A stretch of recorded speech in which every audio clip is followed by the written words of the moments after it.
ماشاء اللہ لا حول ولا قوۃ الا باللہ العلی العظیم رب اشرح لی صدری ویسر لی امری واحلل عقدۃ من لسانی یفقهوا قولی اعوذ باللہ من الشیطان اللعین الرجیم بسم اللہ الرحمن الرحیم الحمد للہ رب العالمین الحمد للہ کما ہوا اہلہ الصلاۃ والسلام علی سیدنا و نبینا طبیب قلوبنا و شفیع ذنوبنا سیدنا و سید الثقلین جد الحسن والحسین ابی القاسم محمد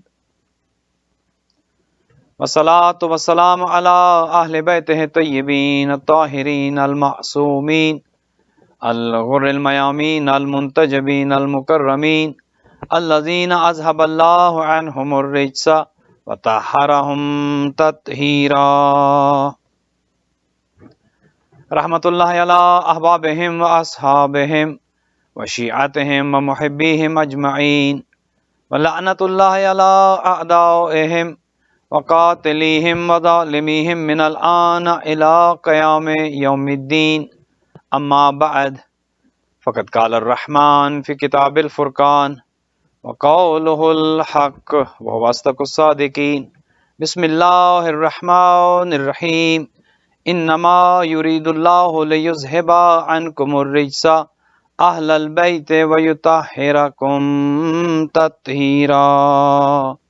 درود بھیجے گا محمد و آل محمد علیہ الصلوۃ والسلام پر۔ خداوند متعال سے دعا ہے کہ محمد و آل محمد آج کی مجلس جس مومن نے سپانسر کی ہے، خداوند بزرگ و برتر ان کے گھر پر رحمتیں برکتیں نازل فرمائے۔ مجلس شہادت امام محمد باقر علیہ الصلوۃ والسلام کے توسل سے جو بیمار ہیں خدا انہیں شفاء کامل و عاجل عطا فرمائے، جو مقروض ہیں ان کے قرض ادا ہوں، جو پریشان حال ہیں ان کی پریشانیاں دور ہوں۔ دنیا بھر میں جہاں جہاں بھی اس مجلس اعضاء کو لائیو دیکھا سنا جا رہا ہے، خداوند متعال سب مومنین و مؤمنات کی تمام حاجات کو پورا فرمائے۔ جن کے اولاد کے مسائل ہیں خدا ان مسائل کو حل کرے، جن کے ہاں رزق کی تنگی ہے خدا مال و رزق میں اضافہ فرمائے، جو کرونا کے مریض ہیں خداوند متعال ان سب کو شفا یاب فرمائے، جو دنیا سے چلے گئے ان سب کے درجات متعالی ہوں۔ آج کی اس مجلس کو در عباس سینٹر سے لائیو جناب سید توقیر عباس شاہ صاحب اور ان کی ٹیم، حسنین نقوی اور نگت نقوی جو لائیو بھیج رہے ہیں، خداوند متعال ان کی توفیقات کو متعالی فرمائے، اور جہاں جہاں بھی دیکھا سنا جا رہا ہے خدا سب کی عبادت کو قبول فرمائے۔ عزاداری کے دن آنے والے ہیں، ایام عزا آنے والے ہیں، خداوند متعال پوری دنیا میں جہاں جہاں بھی ذکر سید الشہداء ہو، عزاداران سید الشہداء کی حفاظت فرمائے اور شایان شان طریقے سے عزاداری سید الشہداء کا انعقاد ممکن بنائے۔ ہمارے زمانے کے امام مہدی دورہ عجل اللہ تعالی فرجہ الشریف کے ظہور میں تعجیل ہو، ہمیں اور ہماری اولادوں کو خدا امام کے اعوان و انصار میں قرار دے۔ اپنی ان تمام دعاؤں کی قبولیت کے لیے بلند تر صلوات۔ اللہم صلی علی محمد و آل محمد وعجل فرجہ۔ مومنین، یقیناً آپ کے اذہان عالیہ میں ہے کہ آج کی مجلس امام پنجم امام محمد باقر علیہ الصلوۃ والسلام کی شہادت کے سلسلے میں ہے، اور اللہ سبحانہ و تعالیٰ کا یہ خاص احسان ہے، یہ خاص کرم ہے کہ خدا نے ہمیں اس گھرانے کا سائل بنایا ہے۔ ہم گداگر ہیں اس گھرانے کے کہ جو محمد و آل محمد علیہ الصلوۃ والسلام کا گھرانہ ہے، اور یہ اعزاز ہے ہمارے لیے کہ خدا نے اس گھرانے کا محتاج بنا کر ہمیں اور کسی گھرانے کا محتاج نہیں بنایا۔ یہ اسی گھرانے کا شرف ہے کہ جو ان کے پاس آتا ہے یہ اسے دنیا بھی دیتے ہیں، یہ اسے دین بھی دیتے ہیں، یہ اسے دنیا میں بھی کامیاب کراتے ہیں اور آخرت کی کامیابی کی ضمانت بھی یہی دیتے ہیں۔ لوگوں نے اپنے اپنے راہبر بنائے، اپنے اپنے رہنما بنائے، اپنے اپنے پیر بنائے۔ ہر کسی کو اس کے پیر مبارک، ہم کسی پر اعتراض نہیں کرتے، ہم کسی کے بزرگان کو برا بھلا نہیں کہتے۔ آج کل تو حالات جو ہیں وہ آپ کے سامنے ہیں، جو کچھ دنیا میں ہو رہا ہے اور بالخصوص وطن عزیز میں جو کچھ ہو رہا ہے، ابھی اس پر تھوڑی گفتگو کریں گے۔ جس کا جو پیر، جس کا جو امام، جس کا جو رہبر، ہر ایک کو مبارک ہو، لیکن اللہ کا شکر یہ ہے، اور ہم اپنی گردن فخر سے بلند رکھتے ہیں، ہمارا سر فخر سے بلند رہتا ہے، اس کی وجہ یہ ہے کہ ہمارے رہبر اور رہنما اللہ نے ہمیں وہ عطا کیے ہیں کہ جن کے جیسا کائنات میں اور کوئی نہیں ہے۔ کوئی میدان آپ کو ایسا نظر نہیں آئے گا جہاں پر ہمارے رہبر و رہنما، ہمارے ائمہ، ہمارے سید و سردار کسی میدان میں پیچھے رہے ہوں۔ آپ جب موازنہ کرتے ہیں، لوگ آج تو یہ بحث لے کر بیٹھے ہیں کہ کون کیا ہے، رضی اللہ کون ہے اور سلام اللہ کون ہے۔ یہ سامنے کی چیزیں آپ اس کو خود دیکھ لیں کہ جس کا جو کردار ہے، چونکہ یہ اللہ سبحانہ و تعالیٰ کا اعزاز دیا ہوا ہے کہ کس نے کیا کیا۔ آپ تاریخ میں چلے جائیں، آپ ہسٹری دیکھیں، آپ دیکھیں کہ کس کی خدمات کیا ہیں۔ جب آپ کسی کو انعام دیتے ہیں، جب آپ کسی کو کوئی لقب دیتے ہیں، جب آپ کسی کو کسی نام سے پکارتے ہیں، تو ضروری یہ ہے کہ اس میں وہ چیز ہو۔ جب آپ کسی کو کوئی میڈل دیتے ہیں تو ضروری یہ ہے کہ اس میڈل کی اہلیت رکھتا ہو۔ آپ نے جسے رضی اللہ کہنا ہے، وہ دیکھیں کہ کیا وہ رضی اللہ کے معیار پر پورا اترتے ہیں یا نہیں۔ ہو سکتا ہے کہ وہ اس کے قابل بھی نہ ہو جو آپ دے رہے ہیں۔ جو علیہ السلام ہے، کیا دیکھیں کہ وہ علیہ السلام کے معیار پر اترتے ہیں۔ اور اس پر ابھی ہم آپ کی خدمات میں دلائل بھی عرض کریں گے کہ سب سے بڑی دلیل تو یہ ہے کہ جنہیں خود قرآن، اللہ کی کتاب، خدا خود جنہیں علیہ السلام کہتا ہو، سلام علی الیاسین، اور یاسین آپ جانتے ہیں کہ حضور کے ناموں میں سے ایک نام ہے۔ قرآن میں خود الیاسین پر سلام کیا جا رہا ہے، آل یاسین پر، یعنی آل محمد صلی اللہ علیہ وآلہ وسلم پر سلام کیا جا رہا ہے۔ تو عرض یہ کر رہا تھا کہ اللہ کا یہ لاکھ لاکھ شکر ہے کہ اس نے ہمیں اس گھرانے کا محتاج بنا کے دنیا کے دروازوں سے ہمیں دور کر دیا۔ ہمیں اب کسی دروازے پر جانے کی ضرورت نہیں ہے، کسی سے کچھ مانگنے کی ضرورت نہیں ہے۔ اولاد چاہیے انہی کے وسیلے سے ملنی ہے، رزق چاہیے انہی کے وسیلے سے ملنا ہے، بیماری ہے تو انہی کے وسیلے سے دور ہوگی، دنیا میں کامیابی چاہیے تو بھی انہی سے ملے گی، اور آخرت میں اگر جنت چاہیے تو بھی انہی سے ملے گی اور اسی گھرانے سے ملے گی۔ سامنے کی بات ہے، سیدھی سادی بات ہے، کوئی چیز دے وہی سکتا ہے جو اس کا مالک ہو۔ اب آج دنیا میں سارے مسلمان مصروف ہیں، کوئی نمازیں پڑھ رہا ہے، کوئی روزے رکھ رہے ہیں، کوئی صدقہ و خیرات کر رہے ہیں۔ آپ پوچھیں بھئی یہ کیوں کر رہے ہیں، تو ہر ایک یہ جواب دے گا کہ حضور جنت جانا چاہتے ہیں، نمازیں اس لیے پڑھتے ہیں جنت جائیں، روزے اس لیے رکھتے ہیں جنت جائیں، حج پہ ہر سال اس لیے جاتے ہیں جنت جائیں، جتنے بھی نیکی کے کام کر رہے ہیں اس لیے کر رہے ہیں کہ ہم جنت جائیں۔ اب آپ ان سے اگر یہ سوال کریں بھئی آپ جنت تو جانا چاہتے ہیں، کیا آپ کو پتہ ہے کہ یہ جنت ملکیت کس کی ہے، اس جنت کے مالک کون ہے، اس جنت کے سید و سردار کون ہے؟ اب جب یہاں پر بات پہنچتی ہے تو ایک عام فہم بات ہے، ایک عام تھوڑا سا بھی عقل و شعور رکھنے والا، عقل و دانش رکھنے والا بندہ یہ سمجھ سکتا ہے کہ جہاں آپ جانا چاہتے ہیں اگر وہاں کے مالک کے ساتھ آپ کے تعلقات اچھے نہیں ہوں گے تو آپ وہاں جا نہیں سکتے ہیں۔ اور بڑے بڑے بزرگان کے جو آج ہمارے برادران کے بڑے بڑے لیڈرز بھی ہیں، رہنما بھی ہیں، جب وہ خود یہ خواہش رکھتے رہے اور انہوں نے خود کہا کہ جاؤ اگر حسن و حسین نے تمہیں غلام زادہ کہہ دیا ہے تو لکھوا کر لے آؤ، یعنی وہ تو اس بات پر فخر کر رہے ہیں کہ ہم غلام زادے ہیں، ہم ان سید و سردار کے غلام ہیں اور جنت کے مالک یہ ہیں، اگر یہ لکھ دیں تو شاید ہماری نجات ہو جائے، ان کے لکھنے سے ہماری نجات ممکن ہے۔ تو وہ تو یہ سمجھتے رہے اور وہ جانتے تھے کہ ان کا مقام اور ہے اور دیگر افراد کا مقام اور ہے۔ ہم کسی کی اہانت نہیں کرتے، ہمارا اللہ کا شکر ہے کہ خدا نے جس دروازے پر ہمیں لا کھڑا کیا ہے، اس دروازے پر ہم بہت مطمئن ہیں، اس دروازے پر آ کر ہم بہت خوش ہیں، اس دروازے پر آ کر ہمیں سب کچھ ملا ہے، دین بھی اور دنیا بھی۔ اب آپ جانتے ہیں، اب اگر کسی ڈاکٹر کے پاس جائیں تو ہر ڈاکٹر اپنی اپنی مرض کا اسپیشلسٹ ہے، کوئی آنکھوں کا، کوئی کان کا، کوئی ناک کا، کوئی گلے کا، تو ہر ایک ڈاکٹر کے پاس اپنا اپنا فن ہے۔ اور پھر کچھ جعلی ڈگریوں والے ڈاکٹر بھی ہیں کہ جو بجائے اس کے کہ آپ کو فائدہ پہنچائے الٹا آپ کو نقصان پہنچا دیں گے۔ دین بھی اسی طرح ہے کہ آپ نے دین کہاں سے لینا ہے، کیا کسی ایسے اسپیشلسٹ سے دین لینا ہے کہ جو ہر بیماری کا علاج جانتا ہو، جو ہر مرض کو ٹھیک کر سکتا ہو، یا خدا نخواستہ آپ کسی جعلی ڈگری والے دین کے ڈاکٹر کے پاس چلے گئے اور اس نے آپ کا بچا کھچا دین بھی تباہ کر دیا، جو تھوڑی بہت امید تھی وہ بھی ختم ہو گئی اور آخرت کی زندگی ناکام و نامراد ہوگی۔ ہم ضد نہیں کرتے، کسی کے ساتھ کوئی لڑائی نہیں ہے، کسی کے ساتھ کوئی جھگڑا نہیں ہے، بات فقط اتنی ہے کہ جنہیں خدا نے رہبر بنا کر بھیجا، جنہیں خدا نے ہادی بنا کر بھیجا، جنہیں خدا نے سید و سردار بنا کر بھیجا، آپ جب اس دروازے پر آ جاتے ہیں تو اس کے بعد آپ کی ہر ضرورت پوری ہو جاتی ہے۔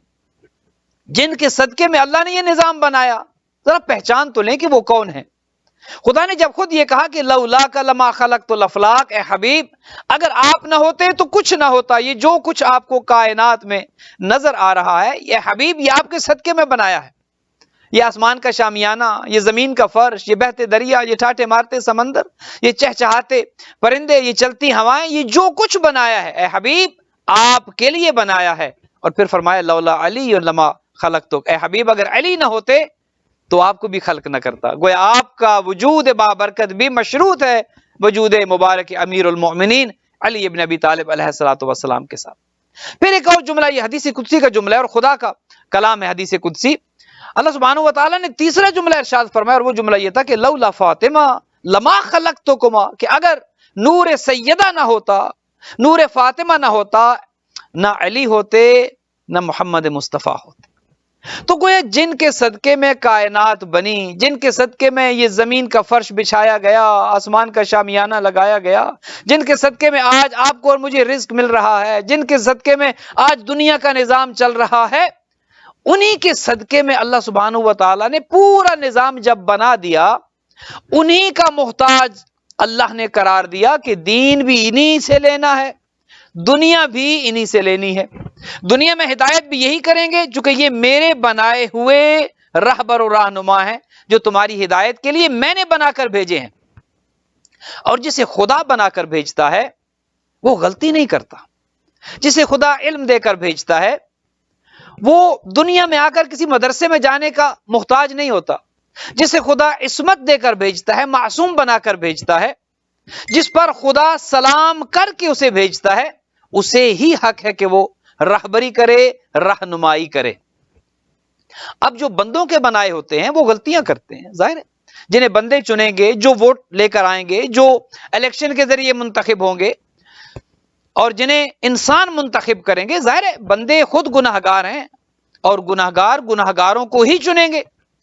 خدا خالق ہے، خدا معصوم چنے گا، چونکہ خدا جانتا ہے کہ ہدایت کر وہ سکتا ہے کہ جو خود ہدایت یافتہ ہو۔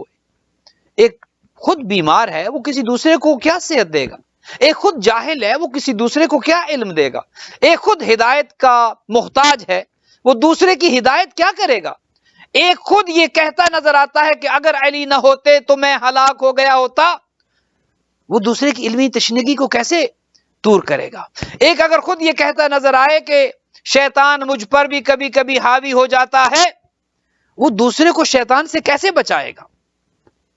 تو جب لوگوں کے چنے ہوئے، جب ووٹوں کے بنائے ہوئے آتے ہیں تو پھر وہ اپنی مرضی کے قانون بناتے ہیں، انہیں پتہ نہیں کہ رضی اللہ کس کو کہنا ہے، وہ نہیں جانتے علیہ السلام کس کو کہنا ہے، وہ نہیں جانتے بندوں کے بنائے ہوئے کون تھے، وہ نہیں جانتے اللہ کے بنائے ہوئے کون تھے، چونکہ وہ خود بندوں کے بنائے ہوئے ہیں۔ اور جو ووٹ بھی لے کر آئے ہیں کون جانتا ہے کہ وہ کون سے ووٹ تھے۔ آج کل جو الیکشن میں ہوتا ہے وہ بھی آپ سے کچھ ڈھکا چھپا نہیں ہے، آپ جانتے ہیں کہ کیسے لوگ اسمبلیوں میں پہنچتے ہیں اور کیسے لوگ ووٹ لے کر آتے ہیں اور کیا طریقہ کار کیا ہوتا ہے۔ تو جو بندوں کے ووٹ لے کر آئیں گے وہ بندوں کو خوش کریں گے، وہ خدا کو خوش نہیں کریں گے۔ جو انسانوں سے ووٹ لے کر اسمبلیوں تک آئیں گے ان کی خواہش یہ ہوگی کہ جن سے ووٹ لیے ہیں انہیں خوش کیا جائے۔ اب انہیں خوش کرنے میں چاہے خدا ناراض ہو تو ہو، انہیں خوش کرنے میں مصطفیٰ ناراض ہو تو ہو، اور یہی کچھ تو ہوا۔ آج کتنا بڑا ظلم ہے کہ جو دین میں ایک تبدیلی کی جا رہی ہے، جنہیں خدا کہتا ہے کہ ان پر میرا سلام ہو، جنہیں خدا علیہ السلام کہتا ہے سلام علی عبادہ الذین اصطفیٰ، قرآن کے الفاظ ہے، قرآن کہتا ہے کہ وہ بندے جو میرے چنے ہوئے ہیں میرا سلام ہو ان پر۔ تو جو خدا کے چنے ہوئے ہیں، بندوں کے چنے ہوئے نہیں، جو خدا کے چنے ہوئے خدا ان پر سلام کر رہا ہے، کہ جو بندوں کے چنے ہیں وہ خود لوگوں نے جب انہیں القاب دیے، اب آپ جو مرضی انہیں کہیں، رضی اللہ کہیں، آپ انہیں رحمت اللہ کہیں، وہ ہم اس پہ ہمیں کوئی اعتراض نہیں ہے، ہر ایک کا اپنا، اور کسی پر کسی کو جبر کرنے کی بھی اجازت نہیں ہے۔ ہم علیہ السلام کیوں کہتے ہیں؟ یہ ہم اپنی مرضی سے نہیں کہتے، ہم تو کوئی کام اپنی مرضی سے نہیں کرتے، ہم تو مصطفیٰ کے محتاج ہیں۔ رحمت للعالمین نے جو کچھ ہمیں کہا ہم نے وہ کیا۔ وما آتاکم الرسول فخذوہ وما نہاکم عنہ فانتہوا، جو کچھ خدا کہتا ہے، جو کچھ میرا حبیب دے دے وہ لے لو، اور جس سے میرا حبیب تمہیں روک دے اس سے رک جاؤ۔ یہی دین ہے۔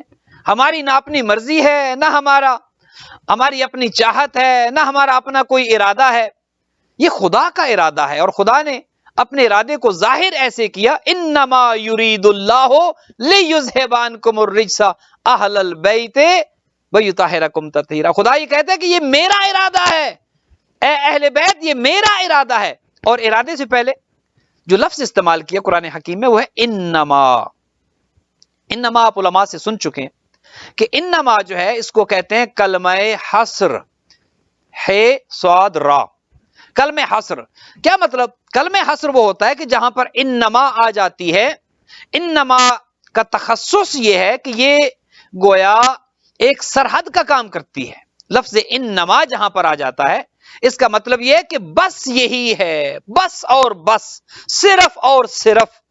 انما گویا ایک سرحد ہے، ایک باؤنڈری لائن ہے، اور ایک دیوار ہے، ایک تالا ہے۔ اور جب یہ تالا انما کا لگ جاتا ہے اس کا مطلب یہ ہے کہ جو کچھ آپ نے اس کمرے میں رکھ دیا، اب جب تک وہ تالا کھلے گا نہیں وہ چیز باہر نہیں آ سکتی، باہر والی چیز اندر نہیں جا سکتی۔ اللہ سبحانہ و تعالی نے اپنے ارادے کو انما کے ساتھ ظاہر کیا اور فرمایا انما یرید اللہ لیذھب عنکم الرجس اہل البیت، کہ یہ اللہ کا ارادہ ہے، اور انما لگا دیا تاکہ اللہ کے ارادے میں اگر کوئی شامل ہونا چاہے تو وہ جرت نہ کر سکے۔ اور آپ دیکھیے قرآن حکیم میں جہاں جہاں بھی انما آیا ہے، جہاں جہاں بھی اللہ سبحانہ و تعالیٰ نے انما استعمال کیا ہے وہ کلمہ حصر ہے، اور اس کا مطلب یہ ہے کہ بس اور بس یہی ہے، اس سے مراد بس یہی ہے، فقط یہی ہے، اس سے اور کوئی مراد نہیں ہے۔ انما الہکم اللہ، تمہارا اللہ بس خدا ہے، خدا کے علاوہ کوئی معبود نہیں ہے، خدا کے علاوہ کسی کی عبادت نہیں ہے، خدا کے علاوہ کوئی خالق نہیں ہے، خدا کے علاوہ کوئی رازق نہیں ہے، خدا کے علاوہ نہ کوئی محیی ہے نہ کوئی ممیت ہے، خدا ہی خالق ہے سب کا، خدا ہی سب کو زندگی بھی دیتا ہے اور موت بھی دیتا ہے۔ تو انما آیا کہ بس خدا، خدا کے علاوہ اور کوئی نہیں۔ ایک اور مقام پر ارشاد فرمایا انما ولیکم اللہ ورسولہ والذین آمنوا الذین یقیمون الصلاۃ ویؤتون الزکاۃ وہم راکعون۔ یہاں پھر انما آیا، اور انما کے ساتھ خدا نے کہا کہ تمہارے ولی بس اور بس یہ تین ہیں، اللہ ہے، اللہ کا رسول ہے، اور وہ ہے کہ جو حالت رکوع میں زکوٰۃ دیتے ہیں۔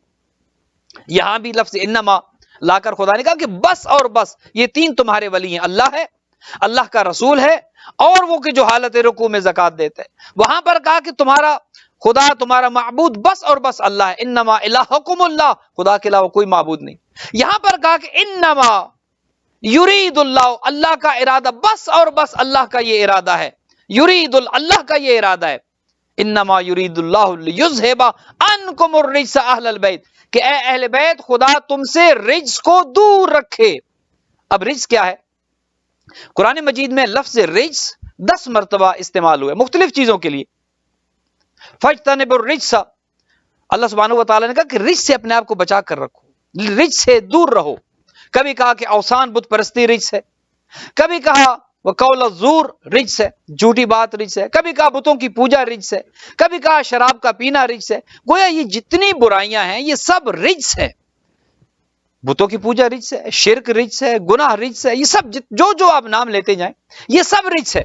اور خدا نے اس آیت کریمہ میں، اس آیت مجیدہ میں، اس آیت تطہیر میں اپنا ارادہ ظاہر کیا ہے، اور اللہ کا ارادہ وہ ہے کہ جو اٹل ہے۔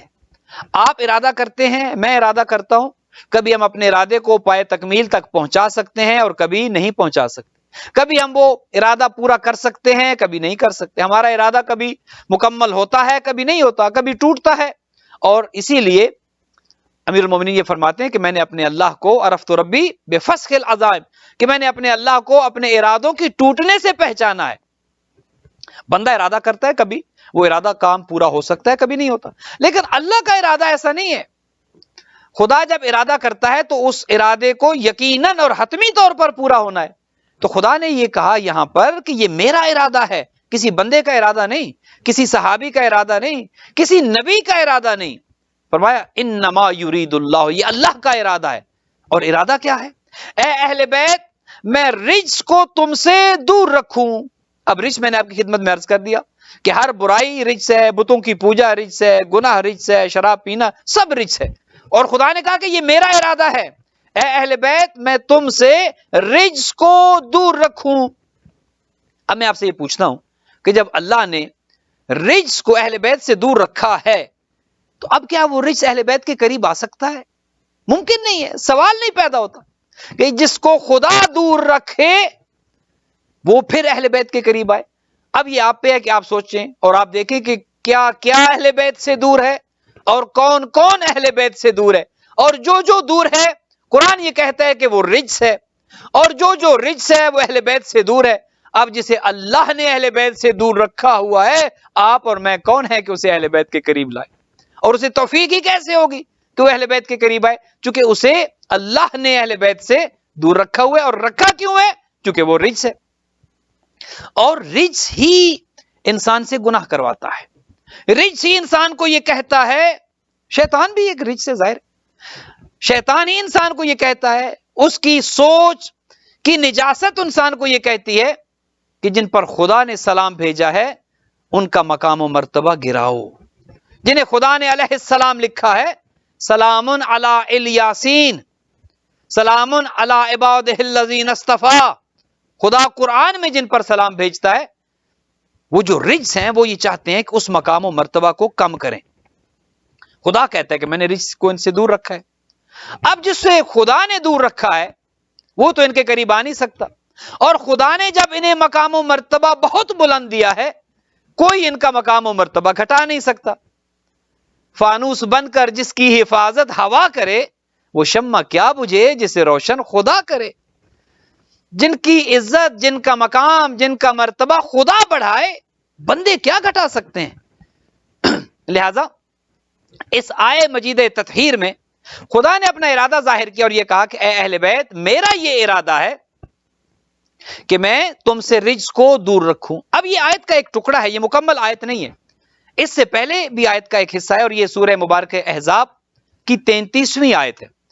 یہ سورہ مبارک بھی 33 نمبر ہے اور یہ آیت بھی 33 نمبر ہے، آیت نمبر بھی 33 ہے اور سورہ کا نمبر بھی 33۔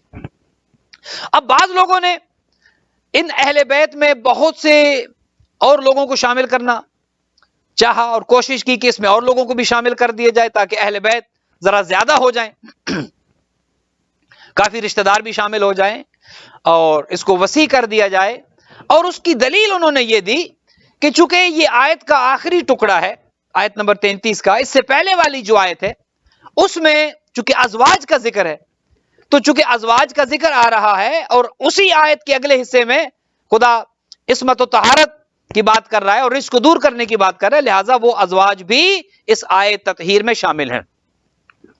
حالانکہ بات انتہائی سادہ سی ہے، اگر اب اس آیت کو خود آیت کو غور سے پڑھ لیں تو آپ کو سمجھ آ جاتی ہے کہ آیت کا پہلا حصہ کیا بات کر رہا ہے اور اسی آیت کا آخری حصہ کیا بیان کر رہا ہے۔ پہلے حصے میں یہ آیا کہ وَقَرْنَا فِي بُيُوتِكُنَّ، یہ نبی کی بیویوں سے خدا خطاب کر رہا ہے، وَقَرْنَا فِي بُيُوتِكُنَّ، اے نبی کی بیویوں گھروں میں بیٹھی رہو۔ قرآن کے الفاظ ہیں، سورہ مبارک احزاب کی آیت نمبر 33 ہے، وَقَرْنَا فِي بُيُوتِكُنَّ، اپنے گھروں میں رہنا، گھروں سے، یہ خود خدا نے نبی کی بیویوں کو یہ کہا کہ اے نبی کی ازواج وَقَرْنَا فِي بُيُوتِكُنَّ، اور اپنے گھروں میں رہنا، چونکہ خدا جانتا تھا کہ ہو سکتا ہے نبی کے جانے کے بعد کچھ گھروں سے نکل آئیں اور کل ایمان کے مقابلے پر آ جائیں، تو سورہ مبارک احزاب میں کہا کہ وَقَرْنَا فِي بُيُوتِكُنَّ وَلَا تَبَرَّجْنَا تَبَرُّجَ الْجَاهِلِيَّةِ الْأُولَى، اور جہالت کے زمانے کی طرح بناؤ سنگھار نہ کرنا، تم نبی کی بیویوں ہو، نبی کی بیویوں کا ایک مقام ہے، نبی کی بیویاں امہات المؤمنین ہیں، لہذا اپنے مقام کو سمجھو، اپنے مرتبے کو سمجھو، گھروں میں رہو۔ اور یہی وہ وقت تھا کہ جب بی بی ام سلمہ سے ایک زوجہ نبی نے آ کر کہا تھا کہ آؤ میرے ساتھ جمل کے لیے علی کے مقابلے میں، تو بی بی ام سلمہ نے یہی جواب دیا تھا کہ اللہ کی کتاب ہمیں کہتی ہے کہ گھروں میں رہو، اور نبی ہمیں یہ بتا کر گئے ہیں کہ تم نے گھروں سے نہیں نکلنا، چونکہ اللہ یہ چاہتا ہے کہ نبی کی بیویاں گھروں میں رہیں۔ وَقَرْنَا فِي بُيُوتِكُنَّ وَلَا تَبَرَّجْنَا تَبَرُّجَ الْجَاهِلِيَّةِ الْأُولَى، اور زمانے جاہلیت کی طرح بناؤ سنگھار نہ کرنا۔ یہاں پر نبی کی بیویوں سے گفتگو ہو رہی ہے آیت نمبر 33 کے پہلے حصے میں، اور اس کے بعد کہا وَأَقِمْنَا الصَّلَاةَ وَآتِينَا الزَّكَاةَ، نمازیں بھی پڑھتی رہنا، زکوٰۃ بھی دینا۔ اب میں نہیں سمجھتا کہ اس بات کی تاکید کرنے کی ضرورت کیوں پیش آئی نبی کی بیویوں کو کہ نمازیں بھی پابندی، نماز کی بھی پابندی کرنا اور زکوٰۃ بھی دیتی رہنا. وَأَطِعْنَا اللَّهَ وَرَسُولَهُ،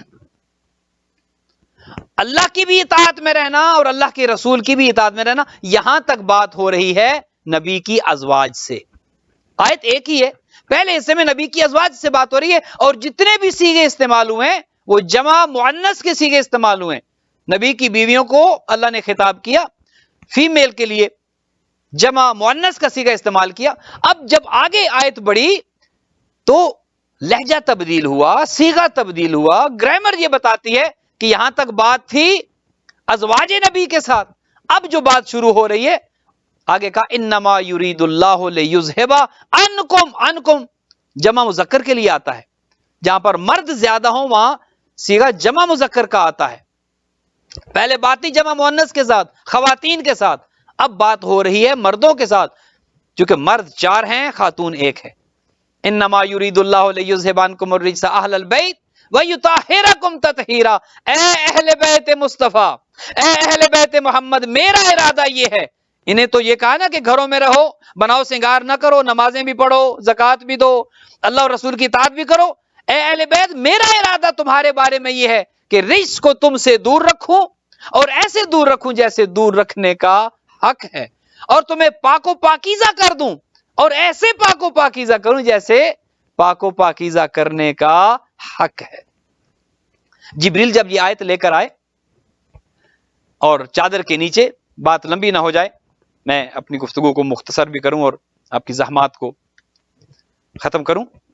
جب جبریل یہ لے کر آئے آیت، اور وہ پورا حدیث قصہ آپ کے سامنے ہے، ماشاءاللہ پورا واقعہ حدیث قصہ میں آپ پڑھتے ہیں کہ جب اللہ سبحانہ و تعالی نے جبریل کو یہ تعارف کرایا کہ یا ملائکتی و یا سکان سماواتی انی ما خلقت سما مبنیتا ولا ارض مدحیتا ولا قمرا منیرا ولا شمسا مضیئتا ولا فلکا یدور ولا بحرا یجری ولا فلکا یسری الا فی محبت ہؤلاء الخمسۃ الذین هم تحت القصاء. کہ اے میرے فرشتوں، اے میرے آسمان کی مخلوق، میں نے یہ کچھ نہیں بنایا مگر ان کی محبت میں. جو کچھ خلق ہوا ہے یہ سب ان کی محبت میں. اور پھر حضور نے کیا کہا تھا کہ اللہم ان ہؤلاء اہل بیتی. جب یہ 5 آ گئے تھے، بی بی ام سلمہ نے بھی کہا تھا نا کہ آقا مجھے بھی اجازت دیجئے کہ میں بھی اس چادر میں آؤں. تو حضور نے کہا تھا کہ نہیں، انک علی الخیر، اے ام سلمہ تم خیر پر ہو، تم اچھی ہو، تم نیک ہو، لیکن چادر میں نہیں آ سکتی. تم خیر پر ہو، جو چادر میں ہیں یہ خود خیر ہیں. تمہارا مقام اور ہے، تم نیک ہو، صالح ہو، فرما بردار بیوی ہو، لیکن چادر میں نہیں آ سکتے، یہ کچھ اور ہے، ان کا مقام کچھ اور ہے. اور پھر کہا کہ اخذ ابی رسول اللہ بطرف الکساء. بی بی کہتی ہے کہ میرے بابا جان نے چادر کے کونوں کو پکڑا اور اٹھایا الی السماء وقال اللهم ان هؤلاء اهل بیتی وخاصتی وحامتی لحمهم لحمی ودمهم دمی یعلمنی ما یعلمهم ویحزننی ما یحزنهم انا حرب لمن حاربهم وسلم لمن سالمهم وعدو لمن عاداهم انهم منی وانا منهم فاجعل صلواتک وبرکاتک ورحمتک وغفرانک ورضوانک علی وعلیہم واذھب عنہم الرجس وطہرہم تطہیرا. جب حضور نے یہ کہا کہ اللہم ان ہؤلاء اہل بیت، خدایا یہی میرے اہل بیت ہیں، یہ جو چادر کے نیچے ہیں یہی میرے اہل بیت، ان میں اور کوئی نہیں ہے، میرے اہل بیت میں اور کوئی نہیں ہے، ان کی نسل جو ہے وہ میرے اہل بیت ہے، انہی میں سے میرے اہل بیت ہے، اس سے باہر کوئی نہیں ہے. انا ہؤلاء اہل بیت وخاصتی، یہی میرے خاص ہیں، وحامتی، یہی میرے مددگار ہیں، لحمہم لحمی، ان کا گوشت میرا گوشت ہے، دمہم دمی، ان کا خون میرا خون ہے. جو ان سے محبت کرتا ہے میں اس سے محبت کرتا ہوں، جو ان سے بغض رکھتا ہے میں اس سے بغض رکھتا ہوں، جو ان سے جنگ کرتا ہے اس کی میرے ساتھ جنگ ہے.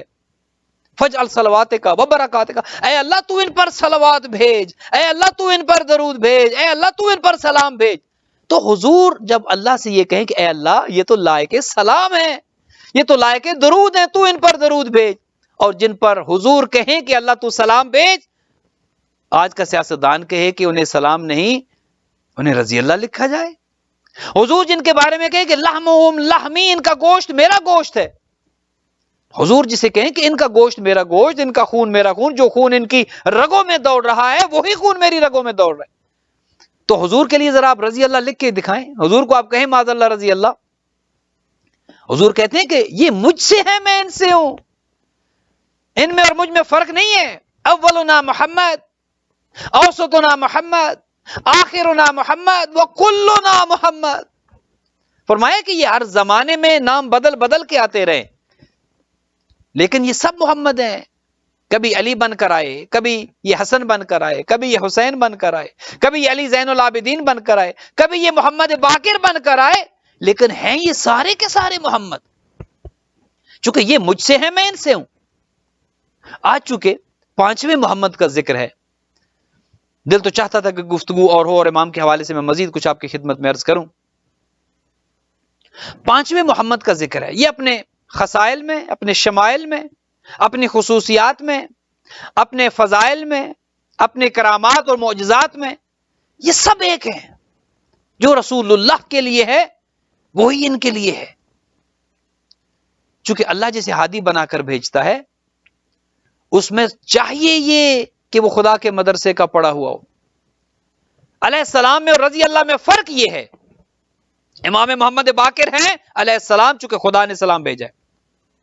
ان کے شاگرد امام اعظم ابو حنیفہ نعمان ابن ثابت کوفی ہیں رضی اللہ یا رحمت اللہ، چونکہ وہ ان کے شاگرد ہیں. ان کے سامنے زانو ادب تلمذ طے کیا. امام باقر نے دنیا میں آ کر کسی سے نہیں پڑھا بلکہ علم تو ان سے شگافتہ ہوا ہے. ان کے نام کا مطلب یہ ہے کہ جہاں سے علم کے چشمے پھوٹتے ہیں. اور امام اعظم جو بڑے امام ہیں وہ ان سے پڑھتے رہے، وہ ان کے شاگرد ہیں. اور ان کے علم کا عالم یہ ہے کہ خود کہتے ہیں امام ابو حنیفہ، یہ کہتے ہیں کہ لولا سنتان لہلک نعمان، کہ 2 سال اگر نہ ہوتے میں فرزند امام باقر امام جعفر صادق علیہ الصلوۃ والسلام کے مدرسے میں 2 سال نہ پڑھا ہوتا تو تباہ ہو گیا ہوتا، ہلاک ہو گیا ہوتا. کبھی انہوں نے ہلاک کہا، کبھی ان سے پہلے والے بزرگوں نے ہلاک کہا. انہیں پتہ ہی ہے کہ ہلاکت سے اگر بچانے والا کوئی ہے تو یہ گھرانہ ہے. اس گھرانے کے افراد بچانے والے ہیں ہلاکت سے. ایک واقعہ سن لیجیے اور ربط مصائب. ابو حنیفہ آتے ہیں، امام محمد باقر علیہ الصلوۃ والسلام موجود ہیں. کہا اے ابو حنیفہ میں نے سنا ہے تم قیاس کرتے ہو، اسلام میں قیاس حرام ہے، جائز نہیں ہے. اول من قاس ابلیس، جس نے سب سے پہلے قیاس کیا تھا وہ تو شیطان تھا، ابلیس تھا. کہاں آقا میں قیاس کرتا ہوں، شاگرد بھی تھا، امام پنجم کا بھی شاگرد تھا اور پھر امام جعفر صادق علیہ الصلوۃ والسلام کا بھی شاگرد. کہا اچھا تم اگر قیاس کرتے ہو تو میں تم سے ایک سوال پوچھتا ہوں، اس کا جواب دو. کہا آقا پوچھئے. کہا یہ بتاؤ کہ اگر ایک شخص قتل کرتا ہے تو اس کے لیے کتنے گواہ چاہیے؟ کہا کہ 2. کہا اچھا ایک آدمی اڈلٹری کرتا ہے،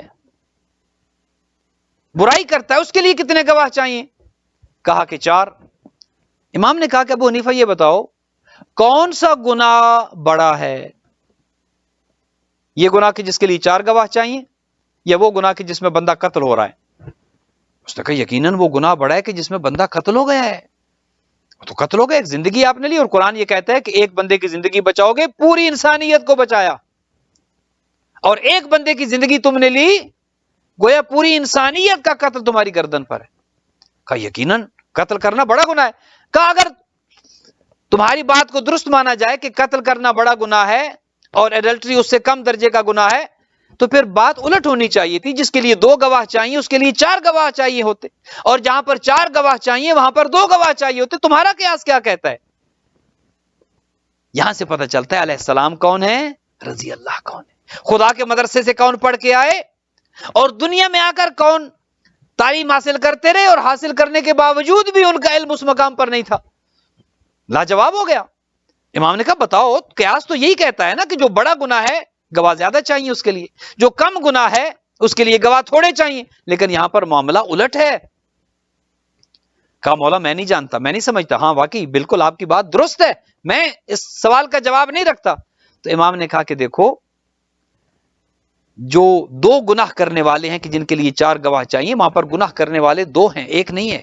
قتل کرنے والے، ایک بندہ جو قتل ہو رہا ہے اسے مارنے والا ایک ہے، لہذا ایک بندے کے لیے 2 گواہ چاہیے. اور جہاں پر ایک اور گناہ کبیرہ ہو رہا ہے اور اس میں 2 بندے انوالو ہیں، وہاں پر چونکہ گناہ کرنے والے 2 ہیں، گناہ میں شریک 2 ہیں، ہر ایک کے لیے 2 گواہ چاہیے لہٰذا وہاں پر 4 گواہوں کی ضرورت ہے، یہاں پر 2 گواہوں کی ضرورت ہے۔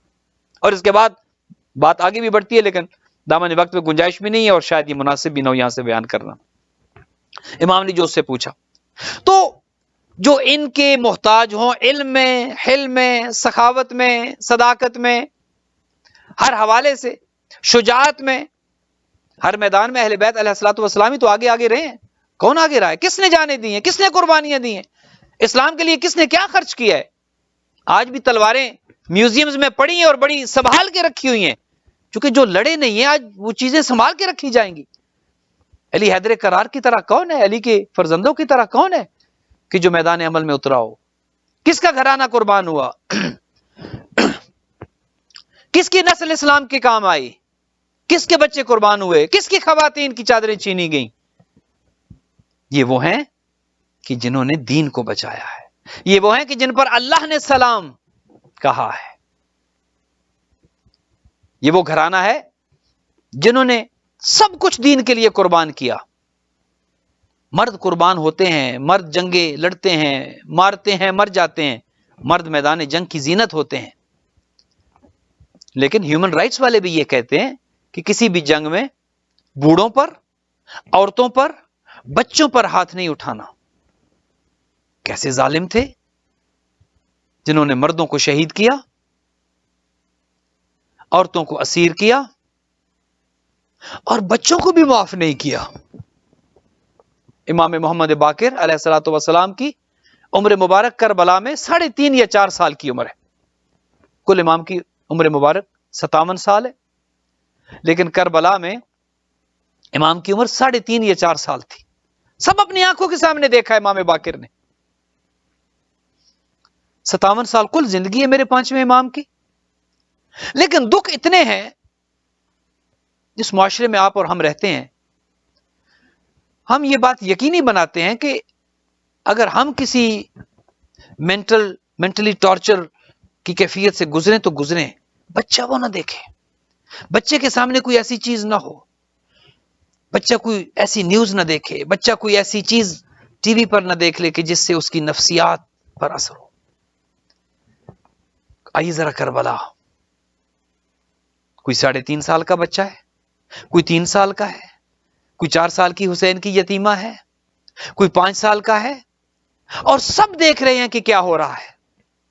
سب کے سامنے جوان شہید ہو رہے ہیں، سب کے سامنے حضرت ابو الفضل جیسے جوان کے بازو کٹ رہے ہیں، بچے دیکھ رہے ہیں۔ بلکہ ایک موقع تو وہ آیا کہ بچوں کے ہاتھ میں خشک جام تھے، پانی نہیں تھا ان میں، اپنی معصومیت کے ساتھ وہ بچے اکٹھے ہو کے آتے ہیں اس مقام پر جہاں پر حسین کی 4 سالہ یتیمہ کھڑی تھی، اور آ کر کہتے ہیں، سب بچے اکٹھے ہو کر کہتے ہیں کہ آپ حسین کی بہت لاڈلی ہیں، آپ کے بابا آپ سے بہت پیار کرتے ہیں، اپنے بابا سے کہیں نا ذرا کہ حضرت عباس کو اجازت مل جائے، پانی خیام میں آ جائے تاکہ ہماری پیاس بجھ جائے۔ دیکھیے بچے کس ذہنی اذیت سے گزرے ہیں، امام باقر بھی ان میں شامل ہیں۔ میں نے عرض کیا 3.5 یا 4 سال کی عمر ہے، پھر بچوں نے وہ سب کچھ دیکھا، عصر عاشور تک وہ شہادتیں ہوتی بچے دیکھتے رہے، وہی موجود تھے۔ پھر اس کے بعد کا جو منظر تھا، کاش کہ میں نہ پڑھ سکتا، وہ منظر کہ جب گھوڑا واپس آتا ہے نواسے رسول کی شہادت کے بعد، حالت کیا ہے؟ باگیں کٹ چکی ہیں، زین ڈھلکی ہوئی ہے، پیشانی پر ذوالجناح کے خون لگا ہے، اور آہستہ آہستہ ذوالجناح اس مقام پر آیا۔ یہ یاد رہے کہ جب ذوالجناح گیا تھا تو سوار موجود تھا، اب جب ذوالجناح واپس آ رہا ہے عصر عاشور کے بعد، بچے موجود ہیں، لیکن ان بچوں کو دلاسا دینے والا کوئی نہیں، ان بچوں کو سہارا دینے والا کوئی نہیں ہے۔ جب ذوالجناح آتا ہے، حسین کی 4 سالہ یتیمہ آگے بڑھتی ہیں اور ایک سوال کرتی ہیں اور گھوڑے کو مخاطب کر کے یہ کہتی ہیں، یا جواد ابی حل سو کیا بھی ہم کو تلات شانہ، اے بابا کے گھوڑے تیری یہ حالت دیکھ کر مجھے لگتا یوں ہے، میں جب تیری حالت دیکھتی ہوں تیری پیشانی پر خون لگا ہے، تیری زین ڈھلکی ہوئی ہے، تیری باگیں کٹ چکی ہے، میں جانتی ہوں میرے بابا زندہ نہیں بچے ورنہ تیرے ساتھ موجود ہوتے۔ یا جواد ابھی ہے میرے بابا کے گھوڑے، حل سو کیا ابھی ہم کو تلات شانہ، کیا کسی نے میرے بابا کو پانی پلایا تھا یا پیاسا شہید کیا؟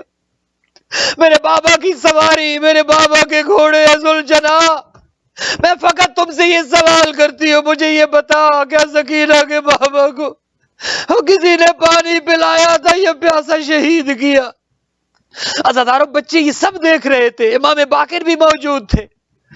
کیا گزری ہوگی میرے پانچویں امام کے معصوم ذہن پر۔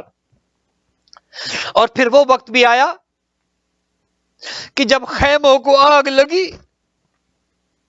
اور روایت یہ کہتی ہے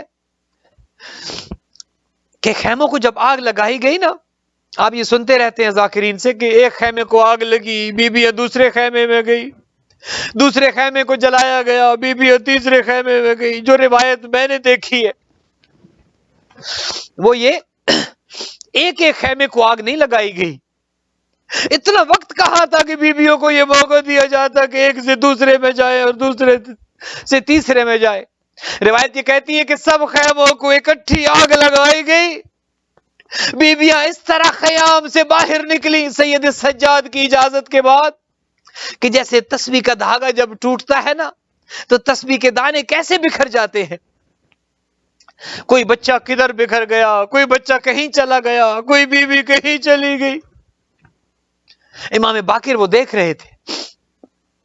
اور پھر میرے پانچویں امام نے وہ وقت بھی دیکھا کہ جب بی بی زینب جلتے ہوئے خیمے کے اندر جانا چاہتی ہے، آگے جاتی ہے، آگ اتنی تیز ہے بی بی اندر جا نہیں سکتی، بی بی واپس آ جاتی ہے، پھر جاتی ہے، پھر واپس آتی ہے، آگ تیز ہے، بی بی خیمے میں داخل نہیں ہو سکتی۔ راوی کہتا ہے کہ میں دیکھ رہا تھا، میں نے سمجھا کہ شاید اس بی بی کی کوئی بہت قیمتی چیز اندر رہ گئی ہے جسے لانے کے لیے یہ بار بار اندر جاتی ہے۔ راوی کہتے ہیں پھر میں نے کیا دیکھا، بی بی نے اللہ اکبر کا نعرہ بلند کیا اور جلتے ہوئے خیمے میں داخل ہو گئی۔ علی کی شیر دل بیٹی جلتے ہوئے خیمے میں اندر گئی۔ راوی کہتے ہیں میں دیکھ رہا تھا کہ یہ بی بی واپس آتی ہے تو کیا لاتی ہے۔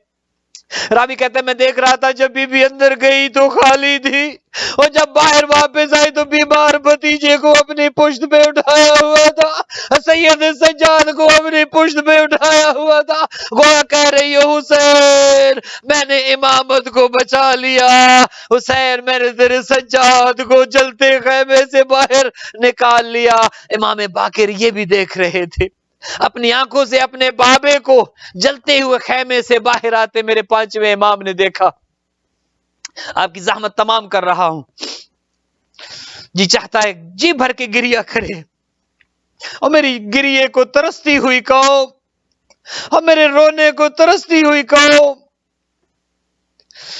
خدا کرے آپ کو سوائے غم حسین کے کوئی غم نہ ہو، خدا کرے ایام عزا میں جی بھر کے آپ عزاداری کریں، نواز رسول کا غم جی بھر کے منائیں، اور سوائے غم حسین کے اور آپ کو دنیا کا کوئی غم نہ ہو۔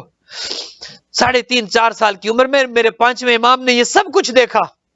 اب آپ سوچئے 3.5-4 سال کی عمر کے بچے کے ذہن پر کیا نقش ہو رہا ہوگا۔ پھر وہ کیسے میں پڑھوں گا، قافلہ جب گیا بیویوں کے ہاتھ تو پسے گردن بندھے تھے، کتنے بچے اونٹ کی پشت سے گرتے رہے، کتنے راستے میں شہید ہوتے رہے، کتنوں کو تازیانے لگتے رہے، کتنوں کو راستے میں مارا جاتا رہا۔ امام باقر یہ سب دیکھتے رہے، اور کتنی بار میرے چوتھے امام کی پشت پر ظالم نے تازیانوں سے سطریں لکھی، میرا پانچواں امام یہ سب دیکھتا رہا۔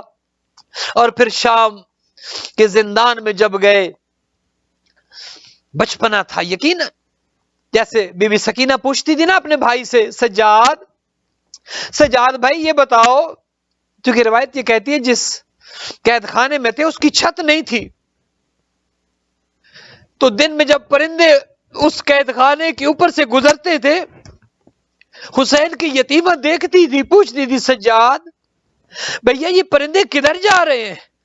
میرے امام کہتے سکینہ یہ اپنے گھونسلوں سے نکلے ہیں اور اپنے بچوں کے لیے دانا لینے جا رہے ہیں۔ شام کو جب وہ پرندے واپس آتے، حسین کی یتیمہ انہیں واپس آتے دیکھتی، پوچھتی بھیا سجاد اب یہ پرندے کہاں جا رہے ہیں؟ میرا امام کہتا سکینہ اب یہ گھروں کو واپس جا رہے۔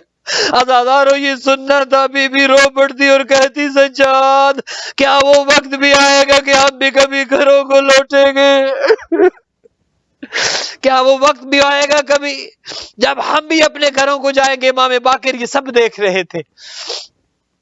پھر کربلا اربعین کیا، وہ وقت آیا کہ جب میرا پانچواں امام واپس مدینے پہنچے، اپنے بابے کے ساتھ، اپنے بابا کے ساتھ عزاداری میں مصروف ہوئے۔ امام باقر دیکھتے رہے اپنے بابا کو کیسے حسین کی عزاداری کرتے، کیسے میرے دادا کے عزادار ہیں سید سجاد۔ امام باقر نے سب اپنی آنکھوں سے دیکھا، اور وہ درد حسین ابن علی کی شہادت کا درد چونکہ آنکھوں سے دیکھا تھا، اپنے سامنے خواتین کو، اپنی دادی کو اپنے آنکھوں سے بے پردہ ہوتے دیکھا، اپنے بابا کو تازیانے لگتے اپنی آنکھوں سے دیکھے۔